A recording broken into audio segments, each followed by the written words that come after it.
Bonjour à tous et bienvenue sur boursicoté.com pour cette nouvelle analyse technique du CAC 40 en point matinal avec une configuration qui s'oriente à la baisse puisqu'après la prolongation donc de consolidation que je vous commentais hier, on franchit ici la zone de support des 6137 points sur un gap baissier avec très peu de tentatives de comblement et donc une poursuite du mouvement. On attend donc un retour possible ici sur la zone des 6035 points au cours de la journée. Donc il s'agit d'une forte baisse. On a eu quelques signes et quelques chiffres dans la journée qui je dirais, qui accentuent ce mouvement baissier. Et ce n'est pas cette séance à 4 sorcières qui pourrait calmer les choses. Ces séances qui en fait représentent l'expiration de plusieurs contrats trimestriels sont réputées pour être beaucoup plus volatiles et il semblerait que l'on en ait un aperçu donc dès ce matin. Du point de vue des indicateurs techniques, nous avons une configuration qui est sans surprise fortement baissière. Les histogrammes du MACD sont repassés dans la partie inférieure de leur zone d'évolution et le RSI se rapproche ici de sa zone de survente.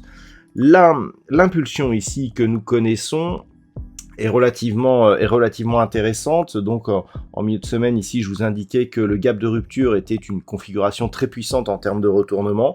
On confirme avec un gap de continuité ici qui permet un franchissement de la zone majeure des 6137 points. Clairement, l'objectif est un retour donc sur cette zone des 6035 points tant que le gap n'est pas comblé et potentiellement même rapidement. Donc on a ici une force qui est relativement puissante et qui pourrait bien même provoquer une cassure de cette zone des 6035 points. Si tel était le cas, on reviendrait sur un objectif que nous avions déjà auparavant en cas de franchissement donc de cette zone des 6035, c'est la zone des 5880 points, zone qui est une zone majeure puisque il faut revenir ici à ces deux phases de baisse pour retrouver des contacts sur ces niveaux. Donc on était ici au mois de mars, donc c'était juste après le début donc du conflit entre la Russie et l'Ukraine. Et ici, cette phase de consolidation que nous avions connue en juillet, juste avant le rallye d'été qui avait ramené l'indice parisien sur les 6600 points. Donc, pour l'instant, on a effectivement pas mal de force. On avait validé le retour des cours ici sous la moyenne mobile 20 exponentielle. Et donc, en cas de rupture ici de cette zone des 6035 points, on pourrait bien valider une continuité du mouvement. On peut noter que pour valider un retracement total ici et un retour sur les plus bas, on observera aussi le comportement des cours sur un éventuel contact ici avec cette zone des 6009 points. Et donc pour invalider ce scénario baissier, il faudrait au minimum venir ici combler ce gap dans la journée.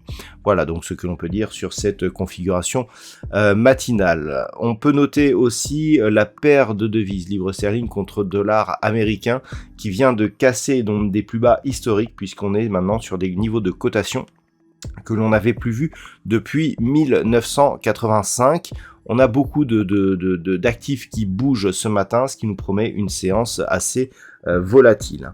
En termes de macroéconomie, on a eu les chiffres de production industrielle en Chine qui ont agréablement surpris puisque les chiffres donc de production se sont révélés supérieurs aux attentes. Du côté de la Grande-Bretagne, par contre, ce n'est pas du tout la même chose puisque les ventes au détail se sont révélées largement inférieures à ce qui était attendu. Et puis, donc dans la matinée, nous aurons les chiffres de l'inflation pour la zone euro, donc une inflation en zone euro qui est attendue en rythme annuel à 9,1%.